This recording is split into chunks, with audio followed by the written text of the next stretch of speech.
Diego, welcome to 10-Minute Talks. Let's start with you telling us a little bit about yourself and your background.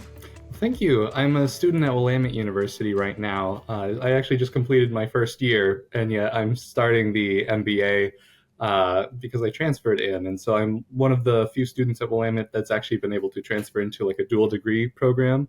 But aside from that, I believe I was the only Willamette University student who competed. I was on a solo team. But most relevant, I started YIMBY Actions 76th chapter in Salem, Oregon. And so with that, it was something that uh, I was pushed because I had gone through some of the data. I had been previously in housing advocacy, working with some of the other organizations in Oregon, like Portland Neighbors Welcome and the Thousand Friends of Oregon.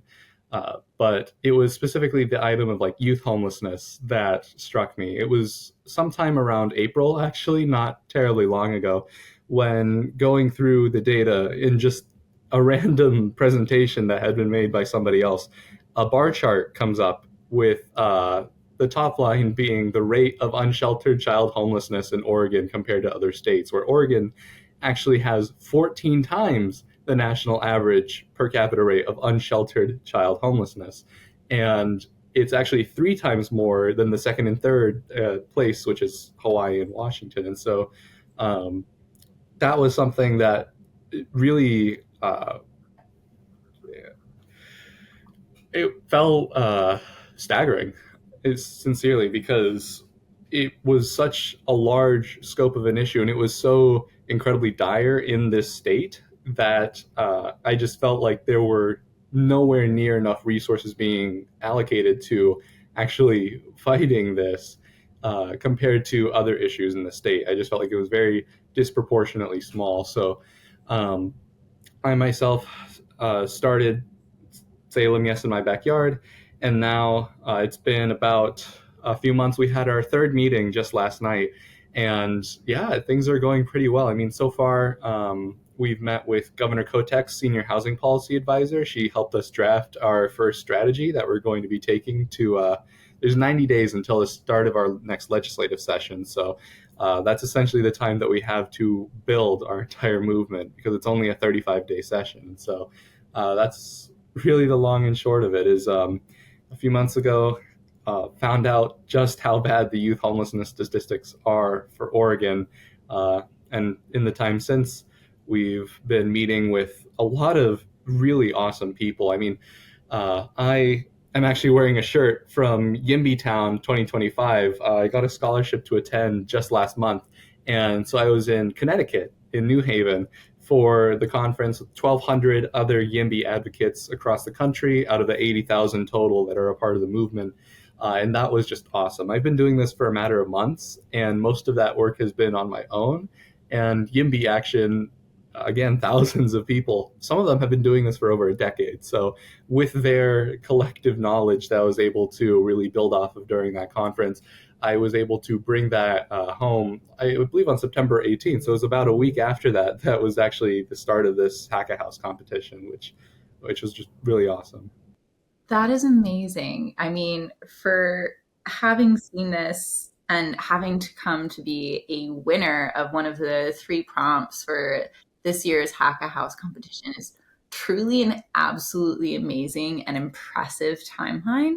And if this is what you've been able to accomplish in a very, very short span of time, I'm very excited to talk to you later about the future and what you have planned for things that'll come up. But I want to take two steps back and I want to talk about you've clearly been impassioned to work on the affordable housing issue and work on the a very sad issue that continues to plague the entire country and the world at large, homelessness and childhood homelessness. How did you discover this year's Hack a House competition and what prompted you to join as a solo team? So that is actually a very funny story. So I'm a part of a professional network called the Abundance Network. And so one of the directors at Ivory Innovations, who runs the Hack House competition, is actually in the same professional network. And so she is based in Utah. And me being based in Oregon, this summer I worked for I think I had 4 internships this summer, so they're all housing related, and I was trying to go to every single event related to housing, every summit, every conference. And there was one that I didn't know about, the Missing Middle Housing Fund conference in Portland, and so it was actually her that highlighted that, hey, a few Ivory Innovations people are going to be going to this housing fund conference in Oregon. Did you know about it? And I was like, no, no, I didn't know about it. That would actually be awesome. I would love to attend. So I sign up. I do go attend. There's like 300 other people there. It's an incredible day of like workshops and just learning more about the issues and just really deep diving into the categories that were discussed. But also, when I get to converse with her colleagues that were in attendance there, it was very interesting when I mentioned I was a university student. I was still an undergrad at that point, and they were like, "Oh, we at Ivory Innovations run the Hackahouse competition for college students to compete, and this sounds like something that would be really in your alley." And I was like, "Wow, this sounds like something that would be really in my alley." So I actually signed up as a Hackahouse student ambassador way back in June. So my job is actually, again, a very funny part, was to recruit other Willamette University students to compete in the Hack House competition. But given the time between when school started for us and when the competition was, uh, I did get 8 other students to sign up, but actually all of them ditched on the day of the competition. So they did pay me for being a student ambassador, but I ended up being the only Willamette student to compete. But I still won, so I think it's pretty. Uh, I think we're still on pretty fine terms. Yeah, I mean, I think any contribution that you can make, whether it's awareness or getting people even interested in this issue, is so worthwhile. And more importantly, let's talk clearly your solution resonated with the judges of the competition. So with that, let's talk about Project Picket. Walk me through your idea and let's start there. Yeah, I'd just like to give the formal pitch here. So, my name is Diego Diaz. I am the founding lead of YIMBY Actions 76th chapter because I believe the housing crisis is the most pressing issue of our time. And now, according to Zillow, just 15% of renters can afford home ownership. The problem is concentrated the worst on the West Coast. And this 80 to 100% AMI bracket that we're talking about are our teachers, firefighters, and nurses who earn too much for subsidies but too little to get a mortgage. These hardworking Americans end up priced out of opportunity, high opportunity neighborhoods with access to schools and jobs. And starter homes under 1,400 square feet that are smaller and more affordable, well, they're a dying breed. And together, I want us to do something about it. This is actually what changes everything. Columbia Bank just signed a community benefit agreement for the West Coast, which puts $3 billion in home loans towards expanding access to homeownership for disadvantaged groups and low middle income earners within our bracket. We'll be partnering with them for what's next. Now, I'd like you to meet Picket, a mobile app and financial product that will be Columbia Bank's most innovative offering yet, empowering first-time homebuyers to pool resources and unlock the American dream together. So how does it work? First, Picket's algorithm scrapes public data and realtor listings to find underutilized lots in high-opportunity neighborhoods. It picks the best ones into a curated catalog of prime build sites. Next, first-time buyers set their preferences on Picket, almost like Zillow, distances to schools, stores, and more. Several buyers, the same preferences, are matched to ideal parcels, and they get to look at floor plans together. If they agree to collaborate, they proceed with FHA Section 203K loans from Columbia Bank and put down just a 3.5% deposit on their fraction to both purchase the site and build a cottage cluster, taking advantage of recent ADU reforms on the West Coast. Our last step is that all buyers are now homeowners, building wealth in a limited equity cooperative, which is uniquely compatible with both FHA loans and cottage clusters. Our unique value proposition here is that we can avoid most permitting fees and regulatory hurdles by using ADUs in a proven cottage court model, where in Oregon, in Portland specifically, These units are up to $300,000 cheaper than the average detached home, which makes a world of difference when you're trying to qualify for a mortgage with income where you really just can't find anything else in this market segment. And so you'll see here an example of 6 ADUs in Oregon being built on what was once a single family lot. On the other hand, you'll see an example of a typical suburban lot in Portland being built to new zoned capacity after recent reforms, tripling the dwelling units per acre without changing the streetscape at all.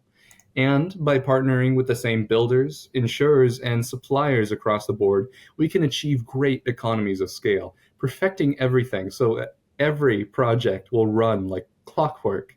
And most importantly, I'm not just pitching. I am uniquely positioned to implement this in the real world.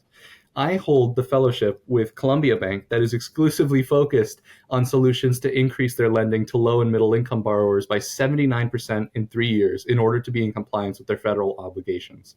This is the key deliverable of my 9 month work plan, and this project could be how I pull it off.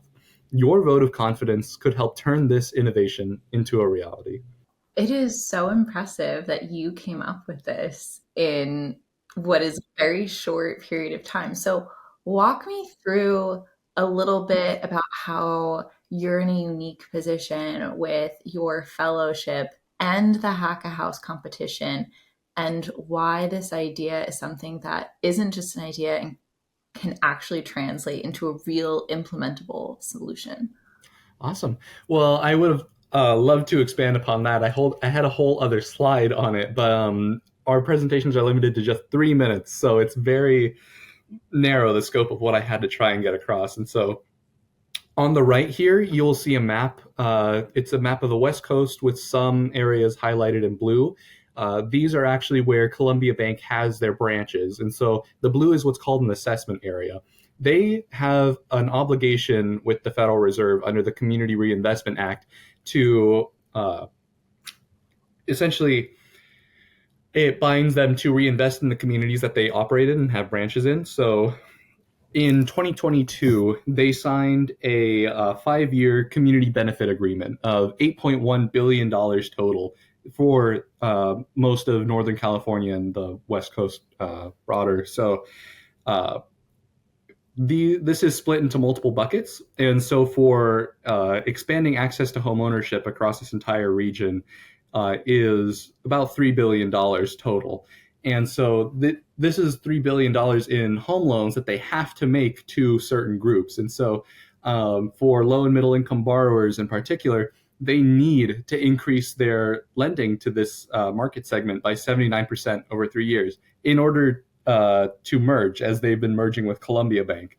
And so this is actually a very critical issue both for them and, of course, for the people who are low and middle income borrowers who can't get a loan. And so for many of these, it's because they can't qualify for a mortgage on a specific property because it's just so difficult to find something in this missing middle or starter home range. Primarily, there's all other reasons that contribute to this, but for most new construction nowadays, because there's a fixed cost to things like permitting and other processes that one has to go through in order to build a home, uh, the best way to maximize your return is to build like a McMansion, is to build the largest thing that you can on this lot. When you've already paid and gone through all of the hoops to do everything, you might as well build the largest unit, which isn't great for average people who do want to try and get into something that's maybe 1 or 2 bedrooms.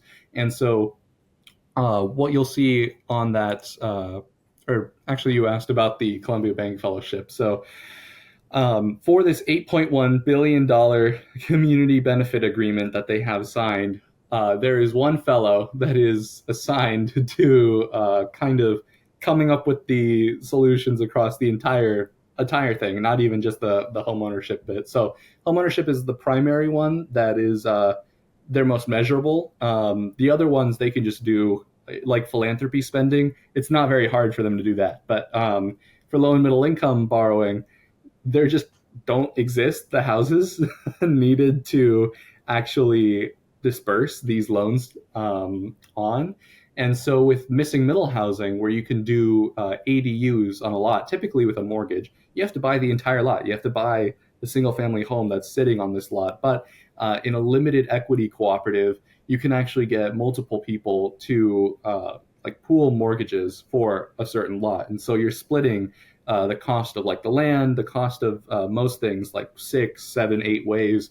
And that really does make a difference for affordability. And Portland itself is really one of the poster child cities in the entire country for this kind of ADU or like small scale infill housing. And so that's just a perfect model for what we have here. And with Columbia Bank, when I mentioned that I was in a unique place to implement this, it is actually next Thursday. So in 6 days, I go up to Tacoma, Washington for a meeting with Columbia Bank's board of advisors. And so I am actually presenting this to the board as a serious solution to, what my work plan is. Like this is actually my work in my fellowship. And yeah, I gotta say, I can't wait. I mean, I'm excited to hear about the outcome of that meeting. And I have to ask, so it sounds like there's been a lot of work, and Portland and Oregon were the case study for where this would be immediately implementable. Do you think that this is a solution that would be applicable nationwide if there were other banks or partners that and regulatory environments where this would be possible outside of the actual Portland and Oregon area?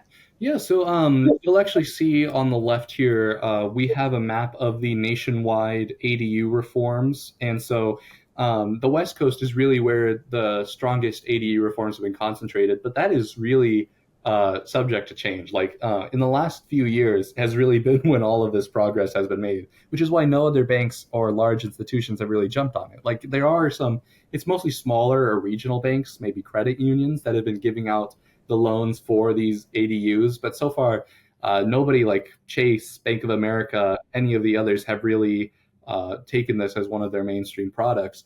And so Columbia Bank would be in a very unique position here where in Oregon, you can, it's not exactly by right, but you can build up to a 900 square foot ADU on your property. In Washington State, that's 1,000. In the Seattle area specifically, it's 1,500, which is bigger than like the 3-bedroom house that I grew up in. And then in California, that is 1,200 square feet. And so that's pretty great. I actually am not sure about every other state on what they allow, but I think it's a good starting point for the West Coast as like a pilot project or something. I'm certain that if this project does find success, it would lead to other inspirations for other places. If I guess primarily, the interesting thing about this from Columbia or from the bank's perspective is that you don't really have to subsidize the loans that you're giving out. Like banks make money on the interest, of course, not on how much the loan is really for.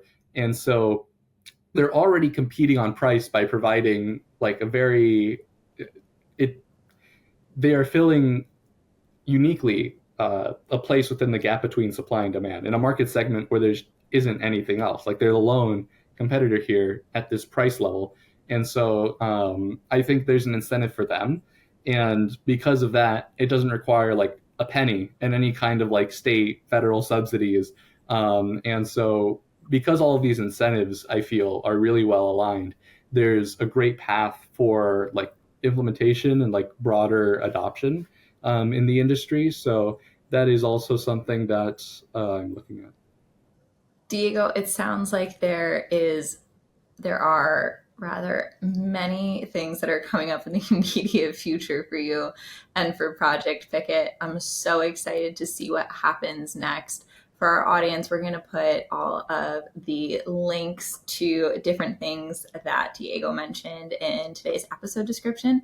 Diego, thank you so much for joining me for this episode of 10 Minute Talks. We're going to have to talk again soon.